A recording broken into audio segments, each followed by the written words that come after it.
Ever since online PC gaming really took off in the early 2000s, the Valve Corporation has been a quintessential part of the market. I think that virtually everyone watching this video will be familiar with some of Valve's most popular offerings by name alone. Half-Life, Portal, Team Fortress, and Counter-Strike are just some of their most popular series. But even if you're not familiar with these games, then you're probably at least acquainted with Valve's most ubiquitous offering, the very storefront that these games and countless others can be enjoyed on, Steam. Indeed, with Steam retaining such an extraordinarily large share of PC game sales, it's no secret that Valve has largely stepped back from developing games. But just because their entertainment production has slowed doesn't mean it's entirely stopped. When the second iteration of the iconic and beloved Source engine was debuted in 2015, it was clear that the company was still keen on creating new titles, and official releases built upon the engine each demonstrated just how dynamic, interesting, and beautiful this next generation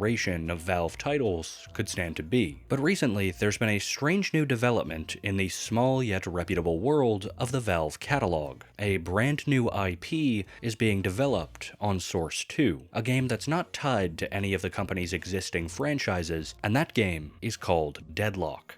In typical Valve fashion, Deadlock is quite unlike anything else that really exists in gaming right now, at least to my knowledge. The title combines elements of the hero shooter genre with the core fundamentals of a MOBA, and while my initial expectations for this seemingly unholy fusion of gameplay styles was less than enthused, it only took me playing a single round to realize that Deadlock absolutely elevates the experience of both genres, while weeding out many of the annoyances traditionally inherent in both. Several folks I've spoken to, with very little experience in shooters or MOBAs, have sung Deadlock's praises, and as someone who has a moderate degree of experience with both types of games, I can confidently say that Valve has something very special here. But the thing that I admire most about Deadlock is not the innovative gameplay, nor the bridging of the divide between MOBA tropes and the casual player. It's, of course, the lore. Set in an alternate version of New York City, where spirits, monsters, and figments of the occult live alongside humanity, every single hero in the game has a unique story that's interwoven with the greater fabric of the Deadlock world. And whether from their individual backgrounds, one-off pieces of dialogue in-game, or various environmental factors, the lore that's unfolding here serves to elevate the experience even further. So today, let's explore Valve's newest world, get to know its many anomalous inhabitants, and find out just how it is that the city of New York has found itself in such an extraordinary state.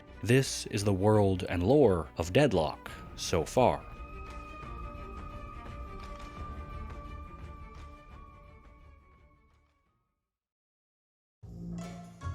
Now, the first thing to understand about Deadlock is that it's technically still in beta. This means that everything from the map to character models and even parts of the lore itself are not necessarily final, and there will likely be some changes to virtually every aspect of the game from now until its full-blown release. My hope, however, is that this video can serve not only as an introduction to Deadlock lore as it stands now, but also as a time capsule of this early period in the game's history as it continues to grow. If you enjoyed the discussion today, then please let me know, because this is a game that I'd be very interested in exploring repeatedly if there's interest. And so with all of that in mind, let's begin in the distant past. Long before the present day, and for the vast majority of human history in the world of Deadlock, the supernatural was, well, just that.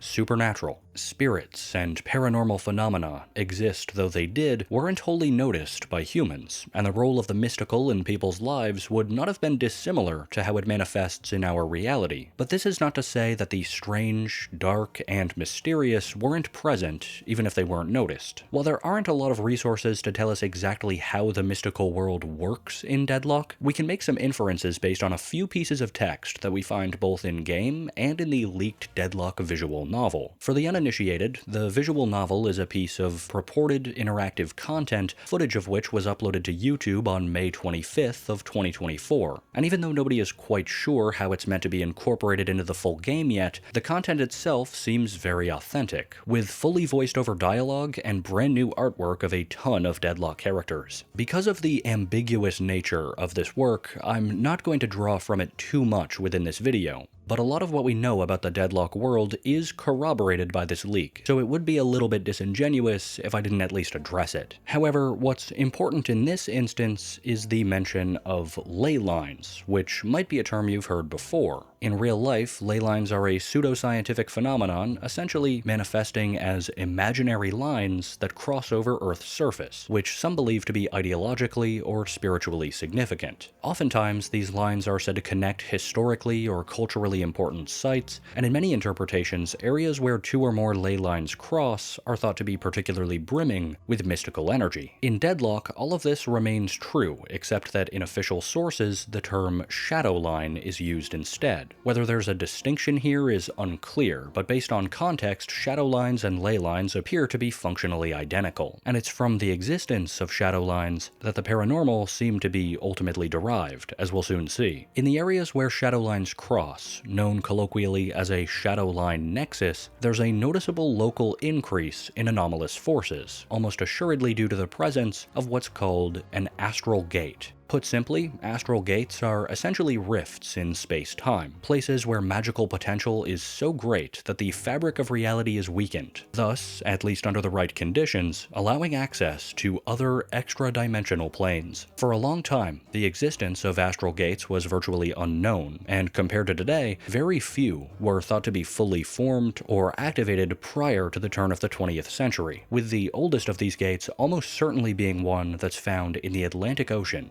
This gate, as it happens, would be the source of the collective anomalous activity known today as the Bermuda Triangle. Historically, though, the things and creatures that have stemmed from this gate have been rather benign. Nessie, or the Loch Ness Monster, is cited as having first arrived on Earth from here, and with the earliest sightings of this creature dating back to just 565 AD, there can be little doubt that this gate is credited with some of the earliest known credible supernatural occurrences in Deadlock lore. But ironically, while the paranormal phenomena that did exist at the time were largely harmless, this wouldn't do much to quell humanity's underlying weariness of the unknown. An excerpt from the backstory of the character Warden describes it best. Most people think the supernatural came into the world 50 years ago. They're wrong. Its presence shaped folklore for generations, and as long as there have been people afraid of the shadows, there have been those who dedicated their lives to fighting in them. But what this paragraph fails to mention is that in the course of that fighting, there were what you might call false positives. The Salem witch trials were, just like in the real world, a series of hearings that occurred in the colonial town of Salem, Massachusetts in the late 1600s. Over the course of these trials, 19 people were accused and subsequently falsely convicted of the crime of witchcraft, which carried with it a punishment of execution. Also paralleling reality, many of these convictions were ultimately handed down by Judge John Haythorne, who would become somewhat infamous for his part in the trials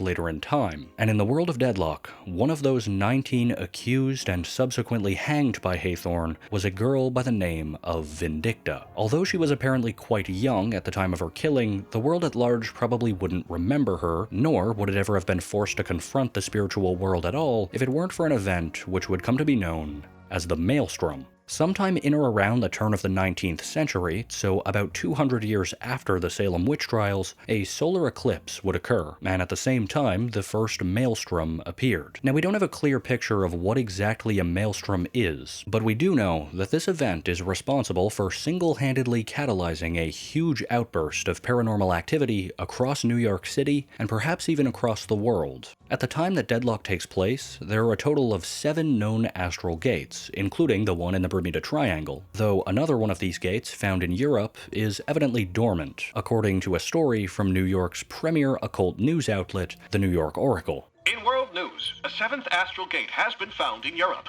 While dormant, experts wonder if the celestial event could cause it to open. For this story and more, pick up your copy of the New York Oracle today.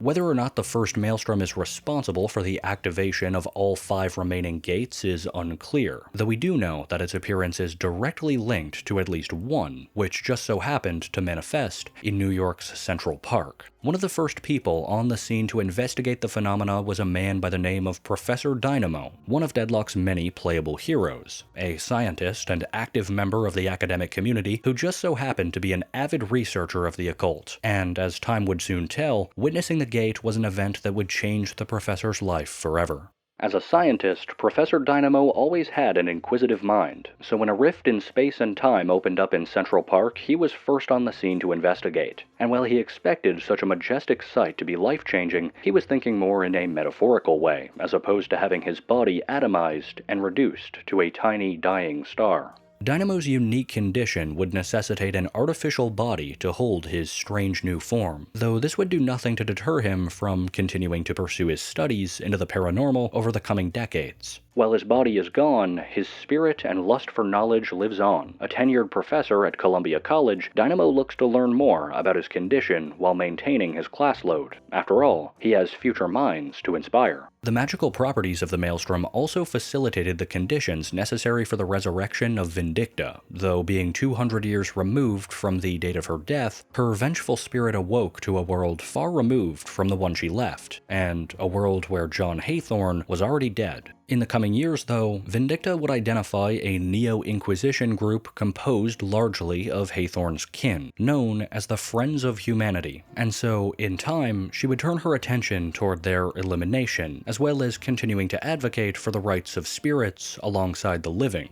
Another character that rose to prominence around this time was Lady Geist, who, according to the visual novel, gained her power just about 50 years ago from the time that Deadlock takes place, which, as previously established with Warden's bio, lines up perfectly with the appearance of the first Maelstrom. Once, Lady Jeanne Geist was the toast of the town, but as time passed and her beauty faded, she found herself further and further from her glory days in high society, until finally she was nothing more than a frail woman in a nursing home, telling stories of a glorious past. And that's when Oathkeeper revealed himself. A powerful spirit from another plane, Oathkeeper offered her a path to reclaim her past glories. He could restore her youth. All she had to do was drain the essence of the living to sustain herself. Geist was torn. Obviously, murder was ghoulish business, and undoubtedly Oathkeeper was not an entity that could be trusted. But still, the thought of having a second chance of reliving her youth was too good to pass up, and so she concocted a plan. After making a pact with Oathkeeper, she would bind and ward him, limiting his influence and pull over her. Oathkeeper would still get fed, but on her terms, not his. However, as years have turned to decades, the strength of the ward has weakened, and Oathkeeper hungers more than he ever has in the past. This last part of Geist's story is the main focus of the visual novel itself, following a branching story where Geist seeks to find a more permanent solution to her dilemma. But another thing that we see within this work, and really within Deadlock as a whole, is that following the appearance of the Maelstrom, humanity was actually rather quick to embrace the very same phenomena that they once feared. The scientific community was among the first to adapt, as evidenced previously by the work of Professor Dynamo, but as the significance and prevalence of astral gates began to be more widely understood, an initiative began to emerge to uncover as many gates as possible in a hunt that would continue even into the present day. At some point recently, it was theorized that an 8th astral gate may be present in the Arctic Circle, and so famed adventuring scientist Kelvin made it his mission to find it. He's said to have assembled a crew of extraordinarily renowned thinkers and scientists, with the expedition being one of immense publicity and fanfare, but no one who set out on the trek ever returned, except for Kelvin himself. A year and a half later, the frozen body of Kelvin was found by a fishing trawler, his corpse clutching a rock etched with glowing runes. The crew chipped away at the ice, looking to get a closer look at the body, and were shocked when Kelvin opened his eyes. They checked his vitals. There was no pulse. They sought to bandage his open wounds. There was no blood. And yet, impossibly, Kelvin was alive. Having no memory of what happened on the expedition, Kelvin is looking for answers. Following in the footsteps of academia, it didn't take long for the extraordinary to begin to become a facet in everyday life. People, items, and cultures from the outer planes, the name collectively given to the worlds beyond the astral gates, would make their way to Earth, and likewise, humans would in turn explore their worlds as well. But this sentiment of embracing the extraplanar was not only one that existed on an individual level, but also on an industrial one. Several companies would quickly emerge with the intent to capitalize on the paranormal in different ways, and one of the leading corporations in that regard was, and still is, Fairfax Industries. Industries. Fairfax is a prominent producer of spirit-based weaponry and occult military equipment. At the time of the game, the company is headed by Maximilian Fairfax, who, even in his limited depictions, is portrayed as a cartoonishly evil businessman, stopping at nothing to satiate his immense greed. The corporation operates primarily out of the island of Cadenza, though they more than likely have offices all across the United States, if not the world, and the company has ties to a lot of Deadlock's playable characters. One such character is Arin Fairfax, who is, in fact, Maximilian's eldest son. 5 years before the events of Deadlock, Arin was shot and left for dead on his 18th birthday, in a bid to prevent him from assuming control over Fairfax Industries. The assailant is unknown, though the visual novel hints at the idea that Maximilian himself more than likely has something to do with it. Nowadays, Arin presides in New York, where he adopts the name Pocket in order to protect his identity and to distinguish himself from the business of his father. There's also the prodigal inventor Maggie McGinnis, another hero who leads the Fairfax Military R&D Department, and finally, one of the company's subsidiaries called Eldritch Tactical Solutions, which specializes in magic-enhanced physical security, employs the PMC known as Wrecker, who's one of the game's newest playable characters as of recording. Considering Fairfax Industries' rapid rise, it ought to come as no surprise that they've also faced some significant bureaucratic roadblocks. The sovereignty they once held over Cadenza Island was apparently revoked, or the island itself was otherwise nationalized by the US at some point in time, likely in a bid by lawmakers, both human and spirit alike, to try and keep Fairfax from operating unchecked. This resulted in the island becoming the 50th US state, instead of that title being given to Hawaii, as it was in the real world. The Supreme Court is poised to rule on the Fairfax Fair Tax Bill next session. Will our 50th state remain in the Union, or will Fairfax Industries successfully regain its sovereignty over the island of Cadenza? Only time will tell. There have also been 2 other states beside Cadenza added to the Union as well in the Deadlock timeline. As was described by Yoshi, a staff member in the official Deadlock Discord, after an astral gate was discovered in Puerto Rico, this former US territory was awarded statehood as well. But the 52nd state was definitely more of a strategic acquisition. Many of the outer planes aren't fully understood or explored, at least in the material we have right now, but one that we actually know a decent bit about is the world of Ixia. Ixia as a whole has a thematic link with the element of fire, and people who hail from Ixia, known as Ixians, demonstrate a deep level of control over fire as well. It's even speculated that Ixians might be an in-universe representation of what would have once been known as demons, though to my knowledge this isn't confirmed anywhere in-game. One of Deadlock's most popular heroes, Infernus, is actually Ixian himself, now residing in New York where he works at a bar and billiard hall called Jezebel's. His presence is just one example of the strong level of cultural interchange that Ixia has with Earth, a relationship that's further evidenced by the fact that just 5 years before the events of the game, the region of the plane known as South Ixia became the 52nd and to date the final state added to the American Union, where it has since become a popular destination for tourists. Next week will mark the 5-year anniversary of South Ixia officially joining the United States as its 52nd state. See how folks are planning to celebrate across the country in today's edition of the New York Oracle. Looking at taking a vacation to Ixia? Read the New York Oracle for helpful travel tips to the Outer Plains. With that being said, though, we're also told that a war currently wages in the region, which America may or may not have a hand in, though knowing the US, I'd say it's more likely than not. As the military campaign in Ixia continues, the controversial political organization Friends of Humanity announced a rally in New York to demand the U.S. cease sending aid to the Outer Plains. Another matter that concerns the nation's territorial lines, though in a very different manner, is referenced in the background of the character Mirage, who represents another supernatural species prevalent on Earth, the Jinn. The Jinn are one of the more curious groups of people in the modern world. Possessing great power in controlled doses, Jinn are incapable of maintaining corporeal form for longer than 48 minutes without resting within a vessel. As a result, the Jinn employ human bodyguards for transport, protection, and companionship. Mirage is one such bodyguard. Employed by Jinn Ambassador Nashalatiyan, Mirage is in New York on a diplomatic mission. It's the hope of the Jinn that they can negotiate with the U.S. government for sale of part of Wyoming, so that they can build a sovereign nation for their people. But war and diplomacy are hardly the only things on the minds of the people living in this strange new reality. On both a local and nationwide level, enterprising criminals have begun to adopt the supernatural in their operations, and in some cases, wholly new criminal syndicates have been enabled by means of magic. Several of Deadlock's quote-unquote heroes fall under this umbrella of criminality. From Wraith, who's the leader of a notorious New York gambling and racketeering organization, to Calico and Moen Krill, who are both deeply involved in the underground weapons market and illicit trade. And then there's Paradox, who's a member of a notorious vigilante thieves guild by the same name that specializes in publicly shaming and humiliating the elite with the stunts they pull. Internationally, we also have Yamato, whose in-game background information is recorded in Japanese, but I'll go ahead and read a translated version for you now. Born into a family of crime bosses, Kaori and her brother Yamato always knew they were destined to take over control of the Seventh Moon after their father's death.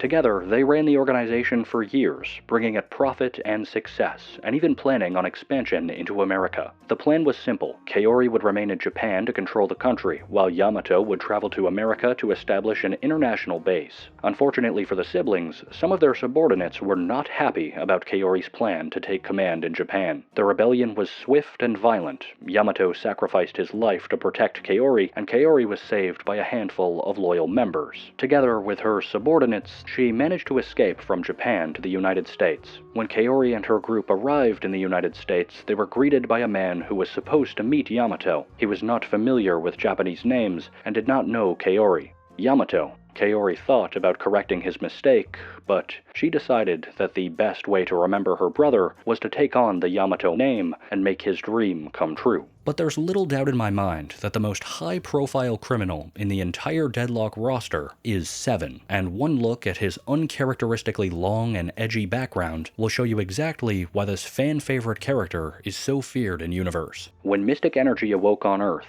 the world changed. Anything was possible, but just because anything was possible didn't mean that anything should be possible. And so the government made rules, laws, a means for US citizens to enjoy the benefits of the supernatural world in safety. But rules and laws are for lesser men who were not Seven. There are many rumors about what Seven did to land himself in Lost Whisper, an oubliette for the most dangerous of occultists. But there's no doubt about what happened on the night of his execution. Wards placed by the most powerful ritualists of 7 different nations, wards designed to not just prevent mystical interference with the execution, but to simultaneously obliterate Seven's soul so that it could never be contacted, resurrected, or otherwise be used by someone looking to follow in his footsteps, failed. Onlookers viewed in horror as the strongest mentalist employed by the U.S. Army's head popped like a grape. They screamed as Scotland Yard's premier occult investigator, the one who allegedly captured Seven, crumbled to ash. Seven's body buckled and writhed against his restraints,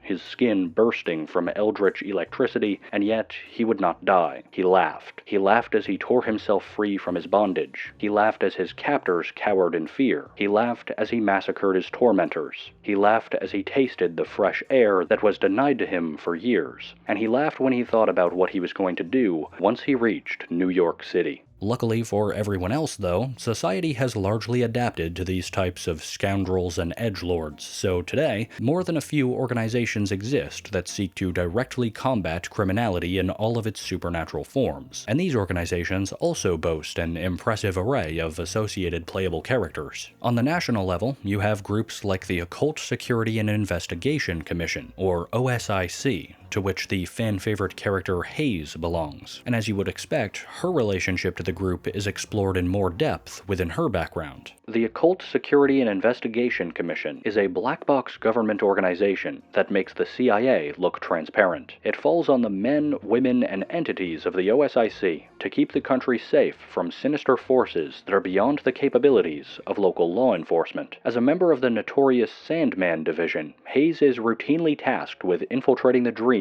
of persons of interest, to assess their threat level, and if needed, to put them to sleep. Then on a smaller scale, there are groups appointed with authority in different towns, cities, and states to deal with threats that are more unique to their locale, though we only know of one such organization right now, alluded to in the bio of the character Trapper. An employee of the New York Municipal Coven, Trapper spends his days building spirit urns, luring giant rats, and capturing various invasive species from the outer planes. It's not a particularly glamorous job, and he really hates working with spiders, but those Knickerbocker season tickets don't pay for themselves. Even traditional law enforcement has been known to get mixed up in the world of occult crime, such as is the case with Holiday, the sheriff of a small town in rural Illinois who has since traveled to New York while hunting a mysterious murderer known only as the Troubadour. A murder of crows suspected to be the infamous serial killer known as the Troubadour was spotted flying over Champaign-Urbana today. Could he be flying to New York? But there exists one organization that's been cutting down anomalous threats almost as long as they've been appearing, and that group is the Baxter Society. The purpose of this organization is not dealing with intelligent foes or magically inclined persons. Instead, the Baxter Society focuses around hunting what would be more loosely qualified as monsters, non-humanoid threats that are more animalistic in nature. And they've been doing so for somewhere between 40 and 50 years, almost as long as the Astral Gate in New York has been active in the first place. There are two Baxter Society members that we know of by name, one of whom is Gray Talon, a founding member of the group who was brought out of retirement by the time of the game following a strange event in his personal life. A founding member of the Baxter Society, Wesley Gray Talon spent close to 40 years hunting monsters that preyed on man before finally deciding to find a replacement and lay down his bow. Gray Talon's duties had meant that he never spent much time with his wife and kid. And now that his son had started a family of his own, he realized that this was his last chance to reconnect with the people he loved. Retirement suited Wesley. He made up for lost time with his wife, he doted on his grandkids, he cooked dinner for the whole family every Wednesday. He was happy. Then he got the call. The authorities claimed that it was a freak accident, that the fire consumed his son's house before anyone got a chance to escape. But Wesley knew better. His son's wife was Ixian. She could snuff out flame with a thought. If their bodies were found burned, they had to be dead long before there was a fire. And so Gray Talon has picked up his bow once more, and when he finds who's responsible, there will be a bloody reckoning. The other character with a Baxter Society affiliation is Shiv, and there's a lot less known about him. We're told that Shiv has some kind of criminal past, and that he has an unorthodox nature when it comes to fighting beasts, which is somewhat off-putting to the other members, but nevertheless, he's kept around for being undeniably effective at what he does. There's at least one monster that resides on Earth's surface, though, that not even the Baxter Society currently has the capability to subdue, if they even know of its existence to begin with. Originating from the Atlantic Ocean astral gate that we talked about near the beginning of this video, in the bios of both the characters Viscous and Fathom, we're told of an immensely powerful aquatic being that haunts the seas, known only as the Adversary. This creature is directly responsible for both characters joining the playable roster, but for radically different reasons, with Fathom's definitely being a little bit more sinister. A notorious monster of the deep, Fathom enjoyed cultivating an aura of mystery and fear around him. He was content feasting on wayward sailors and demanding tithes from Selkies. But then the Adversary came and ruined everything. After all, when it came to sowing terror, how could he compete with a genocidal force of nature? It wasn't fair. Something had to be done to save himself from fading into obscurity, and so he seeks to summon the patrons to ensure that he will always be the apex predator of the deep. Viscous, on the other hand, has much more amicable goals in mind. As a psychic sea anemone coated in ectoplasmic goo, they want to summon the patrons in order to remove the Adversary as well, though it's for the good of the people of the deep, rather than their own conceited villainous image. But now that we've gotten an in-depth look at the history of this world, let's at last answer that million-dollar question. What exactly is going on in a round of Deadlock? Why are we fighting, and how does it all connect to the characters that we've thus far discussed? The answer lies in the concept we've just mentioned, the patrons. The patrons are some of the oldest, most powerful, and most mysterious figures in the entire mystic world, and yet they will be very familiar to anyone who's played even a single round of Deadlock, because their mere existence is nothing less than essential to the game itself. Hailing from somewhere between or otherwise outside of the known outer planes, the patrons are deific entities revered by humans and spirits alike for their wealth of cosmic knowledge and their extraordinary ability to bestow wishes upon those they favor. There are two different patrons that we know to exist, each of which is represented by one of the two opposing teams in a round of the game, the Amber Hand and the Sapphire Flame. It's important to note that owing to their immense power, contact with the patrons has long been considered extremely dangerous, and thus, at least on the surface, these two organizations have supposedly worked to prevent such contact from occurring, though it seems these intentions, which are reported on by the New York Oracle, are decidedly not the true goals of either group. The Orders of the Amber Hand and Sapphire Flame have long provided safeguards ensuring that the patrons remain on their home plane. But have the people we trusted to be wardens of the patrons secretly been planning a coup? Find out how the ongoing ritual could impact your life in today's edition of the New York Oracle. Since the patrons have the capability to bestow a wish upon any who summon them, it's clear that many of Deadlock's playable characters have more than enough motive to undergo that summoning process. Characters like Kelvin and Dynamo are driven by a thirst for knowledge. Others like Viscus, Vindicta, and Grey Talon want something or someone done away with, and others still, like Wraith, Paradox, and Seven, have intentions that aren't entirely clear, though they vary significantly in terms of morality. Hell, the character Warden, who we briefly discussed earlier, who belongs to a familial line of militant alchemists, bears the simple goal of preventing the patrons from reaching Earth at all. So these guys are all over the place. But how is a patron actually summoned? How do these characters pull off such a harrowing feat, and why now, 50 years after the world was first made aware of them? Well, summoning the patrons is a complex process, one which seems like it can only be carried out in a specific way and at a specific time, which brings us to the second Maelstrom. As the Maelstrom rages on, the New York Oracle is proud to bring you live ritual coverage. While the first Maelstrom introduced the world to the paranormal and is remembered as an exceedingly important historical event, it's also known that it would not be a one-off occurrence. After its initial appearance, subsequent events were soon predicted, coinciding with astrological phenomena consistently appearing once every 50 years, with that time frame, of course, lining up to the present day, meaning that the second Maelstrom is upon us at the time of the game. And that pretty much brings us to where we are today. The game of Deadlock is essentially a complex summoning called the Ritual, a ritual that has hundreds of potential outcomes that will undoubtedly become more clear as time goes on. By joining a game of Deadlock, you're fighting for your character's interests, and by defeating the rival team, you ensure that your character's goals will be met in at least one iteration of Deadlock's branching story. Obviously, there's more to the world building of Deadlock than I've presented in this brief overview. As stated earlier, the game is still in closed beta, so unfortunately there will be a lot of elements, both story-related and otherwise, that are bound to change somewhat before full release. Even aside from that though, there are plenty of characters and concepts that we didn't even touch on here. Abrams, Bebop, Ivy, and Lash are very popular characters that all have unique stories of their own, though they don't overly relate to the wider world building, which is why I didn't discuss them in this video. Then there's also the likes of Viper and Magician, who are new Hero Labs characters that I also didn't talk about yet, so I assure you, we've only scratched the surface of this world so far. Either way, thank you for joining me on this brief exploration of Deadlock lore. I hope this video got you interested in this world, because it's certainly one that I've been enjoying a lot lately. If, after seeing this, you're interested in playing the game for yourself, it is currently in invite-only beta on Steam, but there are several avenues online if you don't have access yet, and getting an invite is not difficult. As always, with games like this one that are in early access, it's really exciting to be here at the beginning, to be a part of the game's unfolding story as it happens, and I very much look forward to seeing where the world of Deadlock goes next. But for now, that just about does it with this video, and until next we meet in the Cursed Apple, this is Everberon. I'll see you again soon, and have a good one.